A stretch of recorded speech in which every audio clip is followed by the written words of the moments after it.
Buenas tardes, ¿cómo están? Gusto saludarte, muchas gracias por dedicarnos tiempo. No, al contrario, el gusto es mío, como siempre. Martín, no te vamos a robar mucho tiempo, sabemos que estás muy solicitado por estos días. Queremos que nos cuentes un poquito cómo estás viendo la economía argentina, pero acaso primero, porque surgió mucho en las preguntas previas que les pedimos al público, ¿cómo estás viendo la cuestión a nivel global? ¿Crees que vamos a una recuperación en B? ¿Crees que va a demorar un poquito más? Bueno, una de las características centrales de esta crisis es que hay mucha incertidumbre radical, ¿no? Esta incertidumbre radical, ¿te acordás que el que acuñó esa frase de incertidumbre radical fue Keynes, que decía que había dos incertidumbres, la probabilística y la radical? En la incertidumbre probabilística vos no sabés qué va a pasar nunca, tenés que tomar decisiones siempre en contexto de incertidumbre, pero tenés alguna idea de distribución de probabilidad de lo que puede ocurrir centralmente. Entonces, qué sé yo voy al casino. Yo siempre digo, toda decisión es una apuesta. Voy al casino. Negro y colorado. Yo no sé qué va a salir a ciencia cierta. Estoy seguro que la mitad de las veces sale negro y otra mitad colorado y el 2% de los tiros va a salir el cero, ¿no? Entonces, tengo una función de probabilidad. Siembro un campo. No estoy seguro de si va a llover o no va a llover lo que tiene que llover. Pero veo la lluvia de los últimos 20 años y tengo una idea de la frecuencia con la que ocurre una lluvia normal.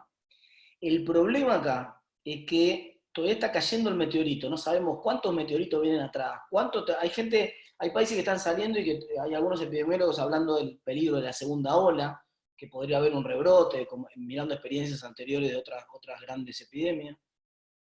Entonces, centralmente no sabemos lo que va a pasar a ciencia cierta. Por ejemplo, la característica de incertidumbre se acaba de mostrar acá. Mira, acaba de entrar, no estaba previsto, se suponía que no Hola, tenía que hola. entrar, se suponía que no tenía que entrar y entró. Entonces vos tenés todo calculado que no. Vos decís, no, Claro. tenemos todo medido. Bueno. Ay, pobre.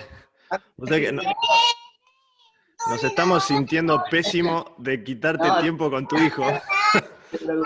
escúchame, ¿te acordás que habíamos hablado? Que ibas a mirar el Pau Patrón. Agus, por favor, llevas a Santi. Anda con tu hermano, como habíamos quedado. Anda con tu hermano como habíamos quedado. Dale, Santi.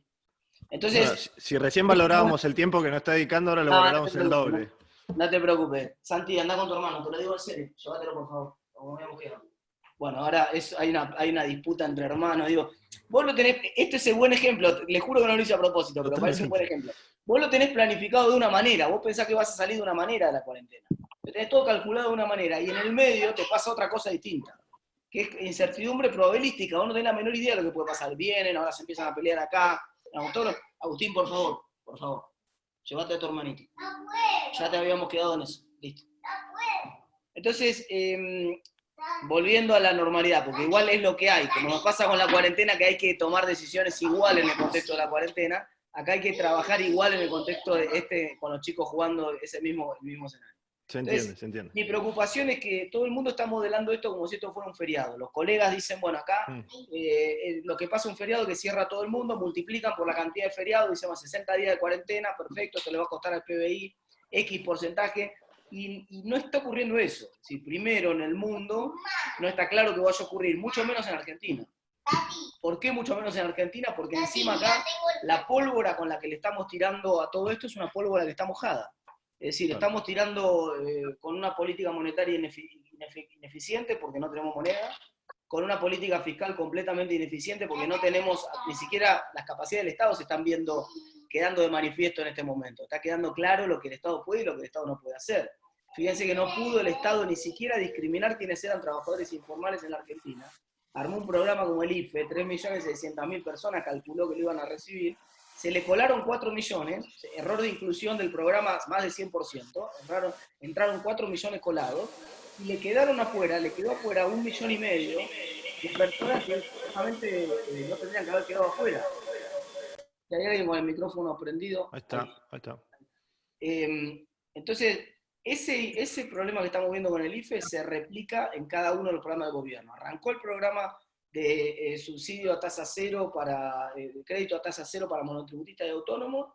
Primer día solamente pudieron anotarse 30.000 tipos, segundo día solamente 200.000 tipos, hay 2,5 millones en condiciones de anotarse. Vamos a ver a cuánto se lo terminan dando, va a pasar una cosa parecida a la del IFE.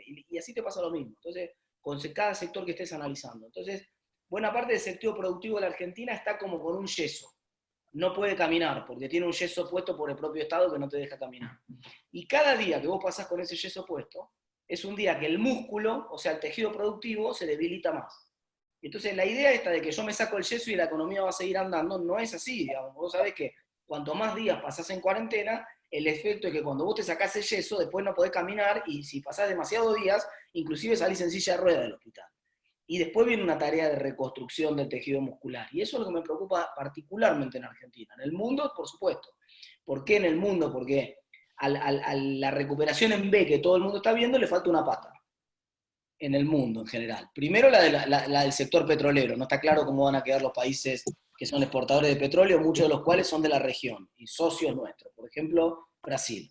Pero segundo, porque normalmente va a haber un derrumbe de la demanda de bienes durables hacia la segunda mitad del año. O sea, lo que pasó en esta cuarentena es que toda la plata que yo tenía guardada para cambiar el auto, para hacer un arreglo en la casa, esa plata me la gasté, consumí mis ahorros.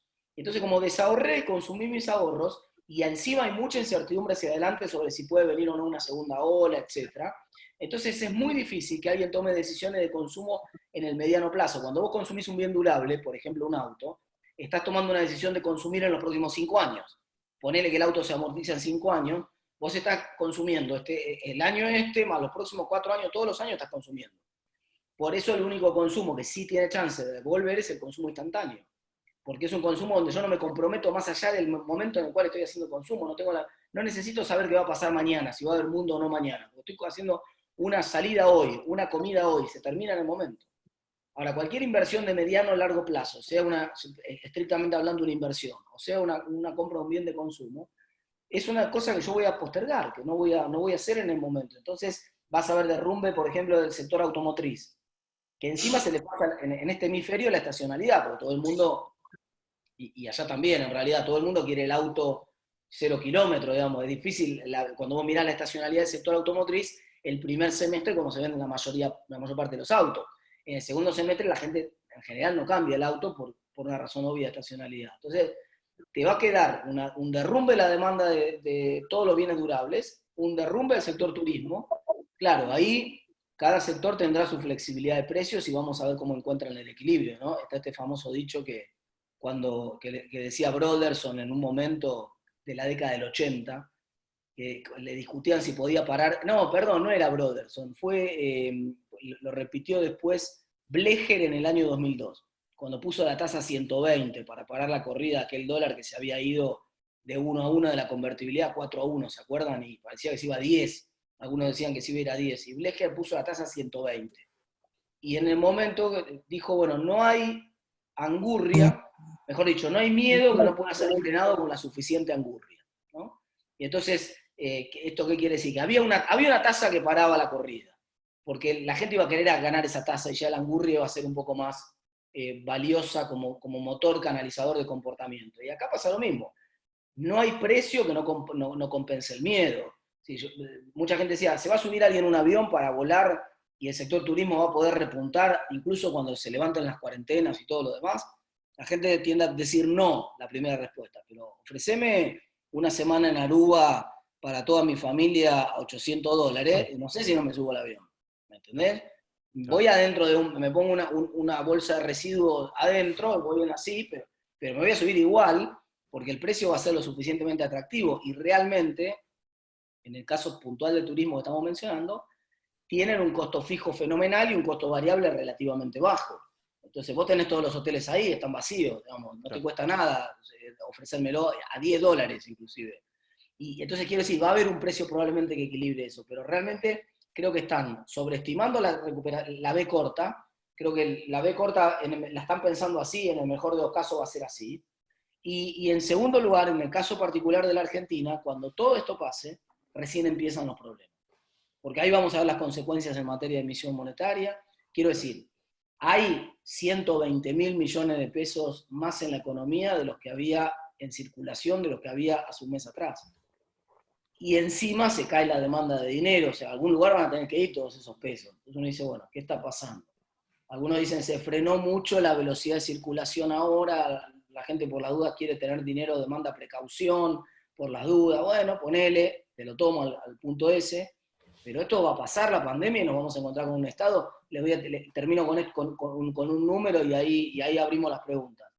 Piensen que en el último mes, acabamos de conocer ayer el dato de recaudación, por todos los impuestos, saquemos seguridad social, por todos los impuestos, IVA, ganancia, derecho de cheque interno, todos los impuestos juntos, el Estado Nacional recaudó 200.000 millones de pesos el mes pasado, el mes de abril. Y el Banco Central le transfirió al Tesoro 215.000 millones de pesos. O sea que tenemos un Estado que esencialmente en los últimos 2 meses está financiando más con emisión monetaria que con impuestos. Ya no es si hay un ayudín de la emisión monetaria, ahora es la emisión monetaria el recurso dominante de la financiación del Estado. ¿Cuánto puede seguir esa película? Bien. Digamos, evidentemente, infinito no. Déjame subirme a esto que comentás. Me quedó una pregunta antes. Con las porcioncitas de realidad que tenemos hasta ahora, que es lo que podemos saber, ¿cuánto imaginás que cuando se saquen el yeso ya no van a solo tener dificultad de caminar, sino que adentro, digamos, no va a haber nada, ya no va a haber hueso, ya no va a haber músculo? Me refiero a empresas, por supuesto. Y después en esto está la pregunta, ¿no? ¿Vamos camino a una hiper? No, todavía falta, ¿se puede esterilizar todo esto? Bueno, primero basta ver los datos de actividad, de cuánto está cayendo concretamente la actividad, no solo en los sectores que cae por decreto, que es obvio porque están cerrados por decreto, sino en los sectores esenciales. Es decir, la demanda está cayendo en sectores esenciales, por ejemplo, las ventas minoristas que releva CAME en esenciales 31% abajo. La demanda de energía eléctrica que podemos seguir mirando CAMESA está en el sector, inclusive en el sector de alimentos, 20% abajo, 18 creo que dio el mes pasado, abajo de lo que era antes de la cuarentena. Entonces, incluso en esenciales está cayendo.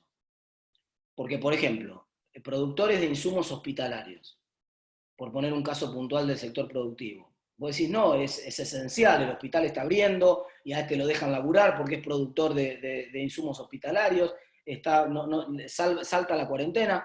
Sí, pero en los hospitales, para poder liberar camas para la eventual ola del COVID que nunca llegó, suspendieron todo. Entonces tenés que atenderte con turnos al 3 de otoño, las cirugías todas suspendidas. Entonces, lo que pasó es que la demanda de insumos hospitalarios se derrumbó. Más allá de los barbijos y el alcohol en gel, que son los 2 casos paradigmáticos del COVID. El resto de los insumos se derrumbaron. Entonces, el productor ese está trabajando menos. Y así con muchos sectores de la actividad económica. ¿Cuánto se va a levantar de esto? La respuesta va a estar en los próximos días. Con qué velocidad el gobierno empiece a encontrar el equilibrio entre la economía y la salud que perdió, que con buen tino parecía que había encontrado al principio de la cuarentena, decisiones razonables, y que al mes de la cuarentena se perdió en alguna parte y está con localidades completas cerradas que no tienen circulación viral ni tuvieron ningún caso, o el caso de la provincia de Santa Fe. El caso de la provincia de Santa Fe es increíble. Aplastaron la curva hace más de un mes, no tienen prácticamente casos, creo que tuvieron 3 casos en la última semana, toda la provincia. Y están con la segunda provincia más productiva del país paralizada, si no tiene ni pies ni cabeza. Ahí había un equilibrio que marcó Tomás Puello, que lo publicó en Medium, que me pareció bastante razonable, que es, hagamos un tablero de control. Veamos cuánto contribuye al riesgo de infección cada una de las actividades, ordenémosla por la que menos contamina, entre comillas, o menos contagia, a la que más contagia. Por ejemplo, la que menos contagia seguramente es la minería a cielo abierto, que ya está permitida. Y la que más contagia es los cines, que no van a volver nunca, porque la gente no se quiere juntar. Y después ordenemos de la que más aporta al PBI a la que menos aporta. Un caso paradigmático es el del fútbol de primera división. Altísimo aporte del PBI, bajísimo riesgo de contagio y en una población que no es en absoluto vulnerable, para nada, digamos, y lo suspenden. Igual, y vos decís, muchachos, están suspendiendo una fuente de generación de ingresos fenomenal, productiva fenomenal, que tiene la economía, por un riesgo mínimo y casi innecesario. Bueno, ese es el tipo de actividades que hay que soltar. Y te contesto rápido la de la hiperinflación, que fue la segunda. Cuando vos estudias las hiperinflaciones en Argentina y en el mundo, tienen 2 determinantes, tienen 2 características que aparecen siempre como condición necesaria. La primera condición necesaria, obviamente, es un exceso de emisión. Es decir, no hay ninguna hiperinflación en un país que no emite. Entonces, sí o sí necesitas un shock de emisión importante. Pero vos tomás el caso de Venezuela, por ejemplo, y tuviste el último año la tasa de emisión es 7% semanal. ¿Cuánto te da ese 7% semanal? Bueno, te da algo así como 3.500 anual, cuando lo anualizas.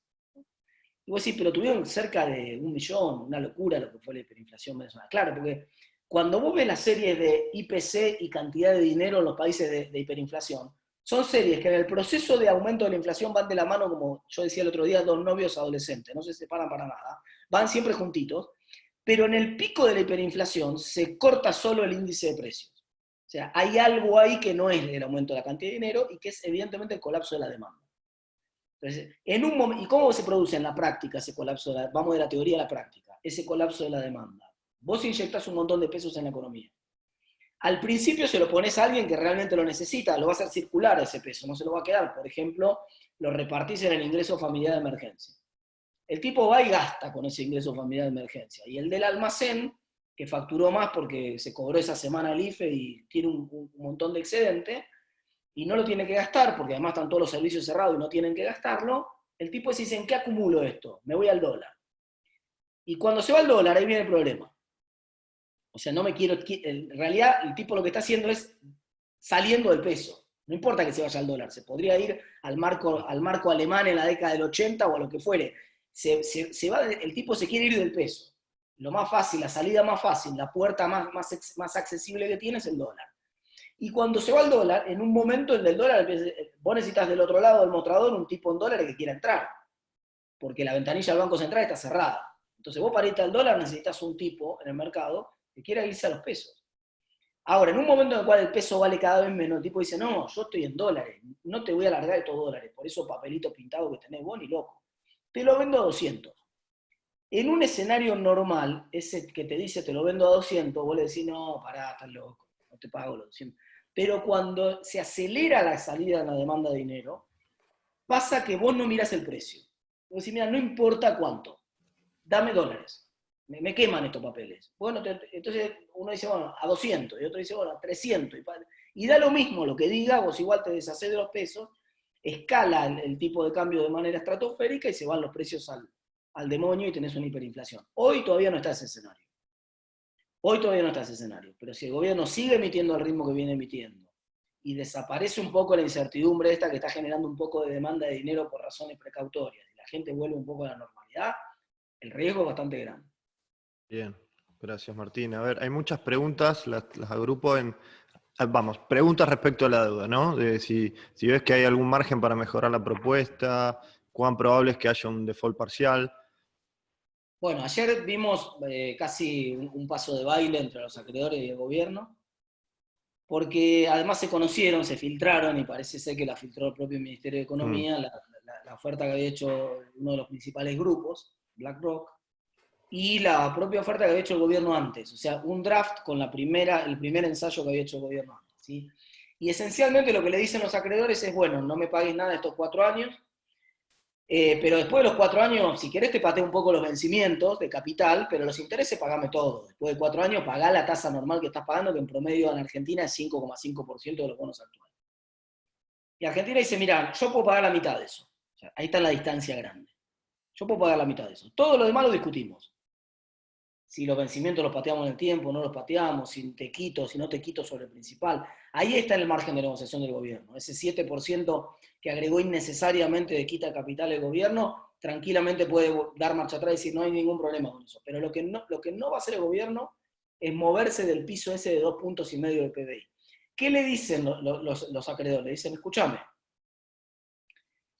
vos estás proyectando que vas a crecer 1,7% en promedio en los próximos años y que vas a tener 0,8% de superávit primario, eso te da los 2,5 puntos máximo que vos podés pagar. Primero me estás ofreciendo pagarme 2,33 en promedio, o sea, me estás comiendo 17 centavos que me podés dar. Ponele. Segundo, es muy amarreta tu expectativa de crecimiento. Al ritmo que vos estás diciendo que creces, te va a pasar el ingreso per cápita a Uruguay, si le das tiempo te pasa a Paraguay, si le das tiempo te pasa a Bolivia. Tampoco va a ser tan dramático el panorama de Argentina. Y cuando vos mirás la primera oferta que hizo el gobierno, que es esta que circuló del mes de abril, que circuló ayer, digo, que se filtró el archivo ayer, tenía un cupón PBI esa oferta. Y ese cupón PBI de alguna manera zanja este debate que finalmente no entró en la oferta final, yo creo que porque se lo guardaron para ofrecerlo en la renegociación, ese cupón PBI zanja este debate de cuánto decís vos que voy a crecer y cuánto digo yo. Porque esto es como si vos me invitás, no sé, a un medio de comunicación a trabajar y yo creo que vamos a andar muy bien y vamos a tener 10 puntos de rating, y vos me ofrecés pagarme como si pensando que no, que solamente vamos a tener 2 puntos de rating. Entonces yo lo que te voy a decir es, mirá, hagamos una cosa, dame ese fijo, y si efectivamente tenemos los 10 puntos de rating que digo yo, compartamos la ganancia, dame un poco más ahí. Ese es el cupón PBI.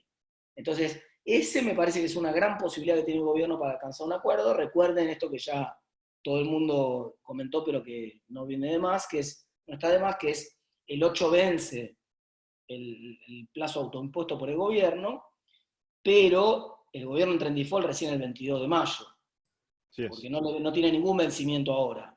El vencimiento que le ocurre es el de aquellos bonos que pagaban intereses el 22 de abril, los famosos 503 millones que el gobierno pateó, no pagó.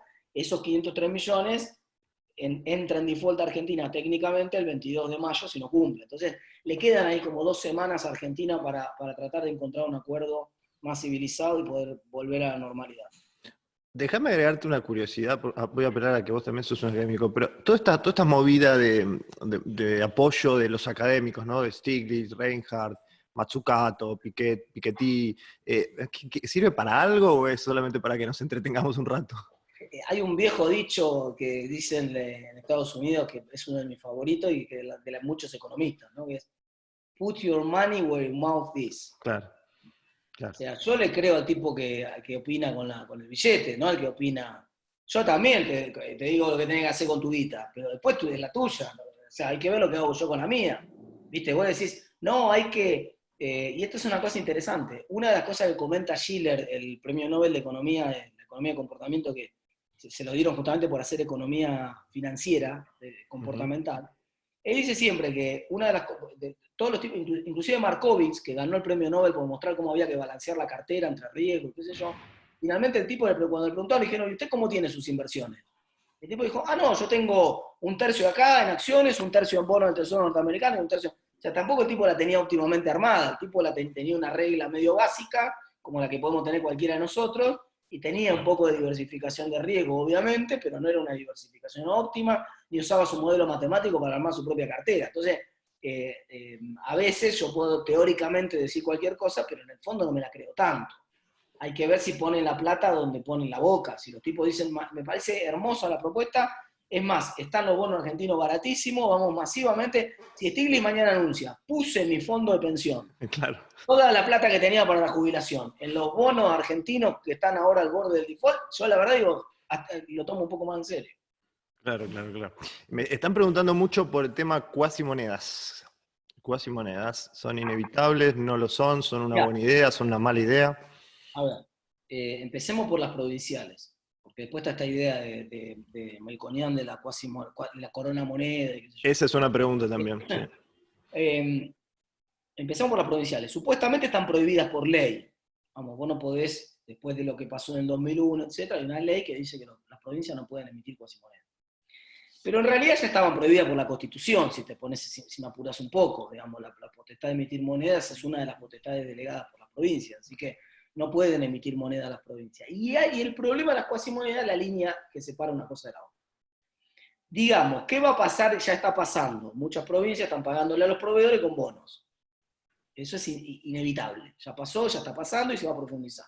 Si sos proveedor de cualquier provincia, olvídate de ver un peso, porque lo que vas a ver son bonos, centralmente.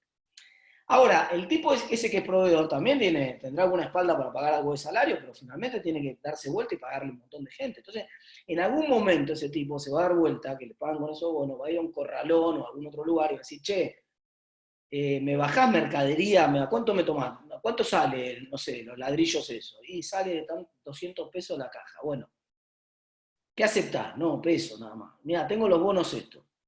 Me va a pagar el gobierno el año que viene. Mirá, te las tomo a 150. Vamos, es muy difícil que eso no empiece a circular. Entonces, y de ahí a que yo diga, por ejemplo, bueno, salarios arriba de 100.000 pesos no puedo pagar.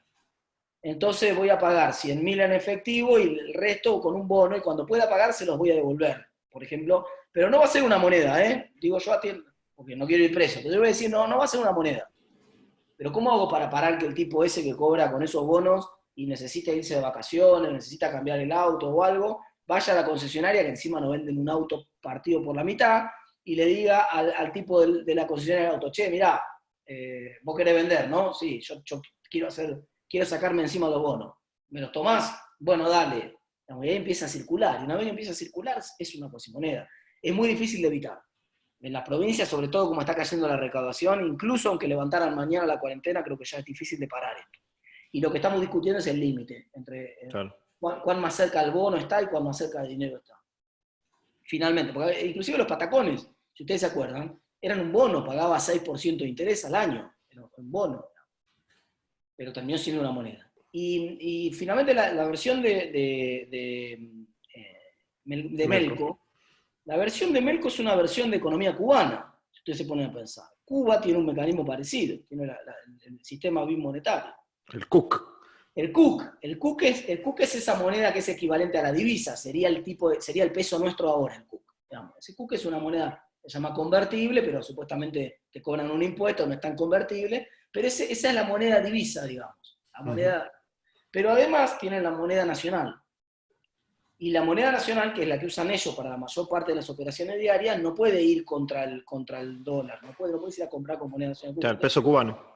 Como mi salida de pesos, que hunde la demanda de dinero y que genera la hiperinflación, es por la puerta del dólar, cualquier cosa que vos hagas que me cueste más a mí llegar a la puerta del dólar es útil para parar la hiperinflación. Entonces vos podés decir, mirá, ¿en qué vas a ir a la puerta esa? Mira, caminando. Bueno, a ver, ponele algo en las patas de este tipo para que no pueda caminar. Atale los cordones, qué sé yo. ¿Entendés? Pegarle los pies al piso, poner una pesa en las piernas, cortarle las piernas. Algo tenemos que hacer para que el tipo no camine hasta la puerta esa. Porque la puerta esa es una puerta 12. Cuando el tipo ese mucha gente quiera caminar a la puerta esa de deshacerse de los pesos, tenés la hiper. Entonces, ¿cómo hago para que no pueda caminar? Y que el tipo crea que lo que tiene no se puede cambiar. Todos sabemos que sí, finalmente se puede cambiar. En Cuba yo también, digamos, cualquier turista sabe que ha visitado Cuba más de 3 días y ha recorrido un poco el interior de Cuba, fuera de los tours que te arman ellos, te agarrás y te pones a dar vuelta a vos, sabes que vos podés conseguir la moneda nacional perfectamente a cambio de dólares, no hay ningún problema. Y entonces lo cambiás y el cubano está chocho de cambiarte la moneda nacional por algunos dólares, y vos con esa moneda nacional compras en los mercados de ellos por chaucho y palito, y te haces una comida en el hostel donde estás parando o en la casa que estás alquilando por menos de $1 por comida. Entonces, digamos, es como ponerle un poco más de dificultad que el tipo llegue a la puerta dolarizadora, pero eventualmente tampoco se puede parar eso. Bien. Apelando sos uno de los pioneros locales de economía de comportamiento, ¿cómo ves los incentivos de los políticos para desandar la cuarentena?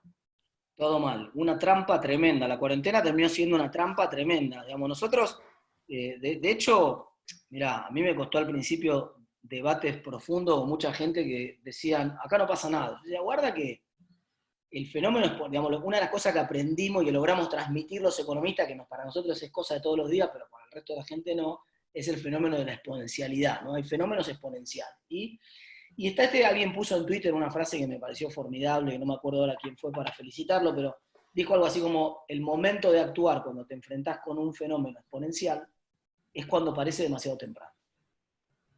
Exacto, porque crece tan rápido el fenómeno exponencial que para cuando vos te das cuenta de que estás dentro de un problema ya es tarde para actuar. Entonces, con muy buen tino se metió en la cuarentena rápido el gobierno, bien, tomó la medida, funcionó bien, cortó la curva, funcionó todo bárbaro ahí, los primeros 30 días. Pero después empezó a tener muchos problemas para salir. Incluso los propios gobernadores que iban y le pedían al presidente salga de la cuarentena. Entonces, ¿qué hizo Alberto Fernández? Que no es ningún boludo, obviamente, porque si no, no sería presidente. Dijo así, quieren que yo pague el costo político de salir, yo lo libero, salgan ustedes. ¿No? Y entonces se dieron cuenta que estaban todos en una trampa. Porque ahora no se animan a salir de la cuarentena, claro. ¿Y cómo está el incentivo? Y mientras vos me sigas repartiendo plata a mí, yo no salgo. Ahora, yo soy un intendente. Y voy y le golpeo a Kicillof y le digo, dame pesos para pagar los salarios. Mientras me lo dé a los pesos, yo tampoco quiero salir. Claro.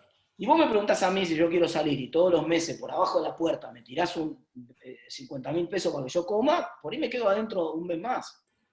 Cuando me deje de tirar los 50.000 pesos por abajo de la puerta, yo voy a tener un problema. Me voy a dar vuelta y tengo que pagar los salarios. ¿Cómo me lo voy a pagar? Ponele que sos el gobernador y que te emitiste una cuasimoneda, y el intendente, ¿cómo hace? Entonces, ahí empieza a haber un problema cuando se corte esa asistencia, que todavía no se cortó. Pero realmente el incentivo, alguien decía, creo que fue Nassim Taleb que dijo esta frase, dijo, miren, el incentivo correcto para alinear esto sería, por ejemplo, que la clase política no cobre mientras dura la cuarentena. O si queremos ser menos extremos, que cobren la mitad, digamos. Entonces, no hay ningún problema. Usted quiere que la cuarentena dure un mes más, muy bien, usted cobra la mitad durante el mes que dure la cuarentena. Usted y toda la clase política que está abajo, ¿no? Entonces, Claro, internalizan algún costo, claro. claro, internalizarlo al costo, así que el tipo se haga cargo y sienta que cada día de la cuarentena le cuesta un poco más a él. Me da la sensación, sobre todo, que la clase política en general está muy divorciada de lo que es la actividad productiva, que la clase política a veces pierde de vista esto, lo que pasa en la realidad, lo que está pasando en la realidad del tejido productivo y de las empresas que están desesperadas, ¿no? Ahora, más allá de la clase política, me parece que la describís fantásticamente. Acá se pudrió todo con los Se pibes de pudrió Boca. todo. Por favor, déjalo, soltá. Ya está, tema terminado. No peleemos. Bueno. Estás en Sí. medio, mediando entre un conflicto ahí encima. No, te preguntaba, la gente, ¿no? ¿Hasta qué punto realmente importa o nos importa achatar la curva? O en realidad lo que queremos es, y está bien, es natural, somos seres humanos, queremos que no haya muertos, ¿no? Porque son dos cosas distintas. Bueno, a ver, si vos tomás cómo se entró en la cuarentena, y esa es la lógica a la cual yo quiero volver en la discusión. Veamos en esto. Agustín, por favor. Tranquilo. No se más. Basta, dejalo que se sirva, se terminó.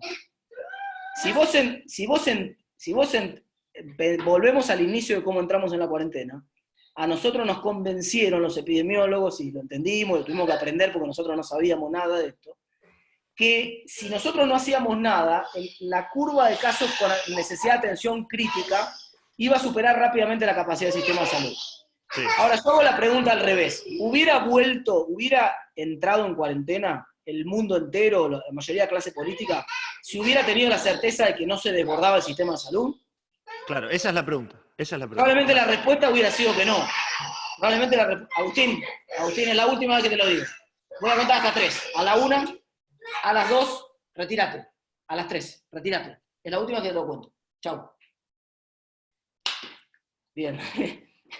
Perdonanos por ingresar a tu vida doméstica. Al contrario. Lo que pasa es que esta es parte de lo que yo les decía, parte de la realidad. Uno planifica de una manera porque la realidad... ¿Esos son los mellizos?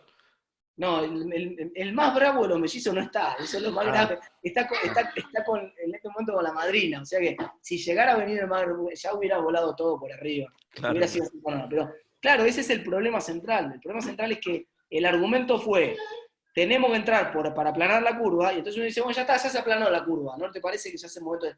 Y ojo, que yo no estoy diciendo que haya que volver a la normalidad mañana. Digo, volver al esquema que hubo las últimas semanas antes de la cuarentena, distanciamiento social extremo, suspensión de actividades de aglomeración, bueno, hay una serie de cosas, de controles en los cuales hay que seguir. ¿Y cuán importante es el testeo en esto y cómo evaluás vos, que sos un hombre de números, cómo venimos en el testeo? Bueno, dependiendo... Mirá la cadena de Matías. Sí, muy bien, Santi. Dependiendo lo que vos quieras medir. Yo siempre digo algo que nos enseñó Walter Sosa Escudero en La Plata, ¿no? Que todo... el número en realidad no dice nada ni bueno ni malo, depende de lo que vos le preguntes, lo que vos quieras saber con los números. El tipo de testeo que hace Argentina es un tipo de testeo sobre casos sospechosos que ingresan al sistema de salud. Ese tipo de testeo es muy útil para ver cómo lo tratás a la persona, pero no es útil para tomar decisiones de si continúo o no continúo la cuarentena. Para ese tipo de decisiones es más útil el otro tipo de testeo masivo, como el que se hizo en las estaciones de trenes hace una semana, en el cual vos querés saber cuánto está circulando el virus. Entonces vos haces un testeo masivo, tomás una muestra amplia de la población y decís, voy a correr en, no sé, localidades que quiero levantar las suspensiones, corro 10.000 test, para ver si hay prevalencia o no hay prevalencia del virus en la ciudad, cuánto está circulando, etc., como una garantía, como un backup. Claro. Y lo tenés que estar haciendo permanentemente. Y después actividad por actividad en las cuales vos querés volver. Por ejemplo, yo proponía volver en el fútbol el otro día. Entonces vos, ahí es medio obvio el trabajador, son pocos casos, es barato de testear, entonces vos cuando el tipo llega a la concentración, primero lo testeás y te asegurás y cuando sale de la concentración también. Claro. Entonces, el test es muy útil, es muy difícil realmente salir de la cuarentena sin un testeo masivo que permita saber dónde estamos parados desde el punto de vista del que el virus esté circulando o no. Te voy a joder con la última antes que te ahorquen. Hola Santi. ¿Santi se llama este? Sí. Hola Santi. ¿Vos qué opinás, Santi, de la economía? A mí me gusta mucho la Hulk le gusta. Hulk, ok. Che, te Aprecia jodo igual de con, fuerte que la crisis, sí. te jodo con la última, así te dejo ser padre tranquilo. Igual te digo, te están felicitando por tu parenting, ¿eh? Te están felicitando en el chat por tu parenting. ¿Cómo ves la cuestión política? Hay algunos que están, a ver, dicen, más allá, por supuesto todos queremos que le vaya bien a Alberto Fernández porque estamos todos adentro, ¿no? Pero algunos dicen, acá el peligro es que adentro del oficialismo hay palomas y halcones, y los halcones están esperando con cuchillo y tenedor que les vaya mal a los que son más republicanos o más moderados. ¿Cómo Sí, vos lees lo y mismo? eso, no, y eso tal cual, sí, sí. Yo acá soy un comentarista más, sin ninguna expertise. No soy Marcos Novaro ni Sergio Berescoy, pero realmente esa es la sensación que da, ¿no? Es decir, el costo político, todo el costo político, también es una apuesta, ¿no? Porque si a Alberto esto le sale bien, en una de esas logra independizarse de buena parte del kirchnerismo. Pero hasta ahora da la sensación que todo el costo político lo va a pagar el presidente y que atrás del presidente viene limpia, en todo caso, la vicepresidenta, y que si todo esto es normal y no pasa nada, y no hay una, y sin embargo, después de esto no hay una hecatombe, pero hay una crisis económica profunda, no se puede recuperar, etcétera, bueno, pierde poder el sector político de Alberto y empieza a ocupar cada vez más espacios, casi como un Pac-Man la propia presidenta, y eso está apareciendo, digamos, lo que pasó en Lancés, por ejemplo, cómo entra Raberta a Lancés y entra la Cámpora de lleno ahí, y la Cámpora va ocupando espacios que se van cayendo, y hay que ver si va a haber más funcionarios que van a caer en los próximos meses en la medida que empieza a haber problemas en la economía real. ¿Y quién va a ocupar esos lugares? Y esa va a ser la respuesta, ¿no? Martín, ya fueron 35 minutos, pero lo llenaste de contenido. Te agradecemos muchísimo. No te queremos molestar más. Sabemos que ahí estás. No, al contrario, gracias. Sabés lo que te admiramos de siempre y el agradecimiento que te tenemos. Así que nada, muchas gracias por este rato. Gracias, Alejandro, y disculpas por las interrupciones familiares, pero bueno, estamos todos en un baile parecido. Nada que disculparte. Muchas gracias, Martín, de verdad. Gracias, gente, muchas gracias. Y a todos los que están viendo, les agradecemos por participar. Les avisamos, mañana vamos a seguir con el ciclo de Fundación Libertad a las 11 de la mañana. Vamos a tener un panel integrado por Patricia Bullrich, Ricardo López Murphy y Miguel Ángel Pichetto. Así que los esperamos a todos mañana a las 11 en nombre de Fundación Libertad. Muchas gracias. Gracias, Ale. Gracias. Chao, Miki. Muchas gracias, muy bueno. Gracias a ustedes. Gracias. Disculpen las desprolijidades, Hasta pero bueno, luego. se entienden. Hasta luego.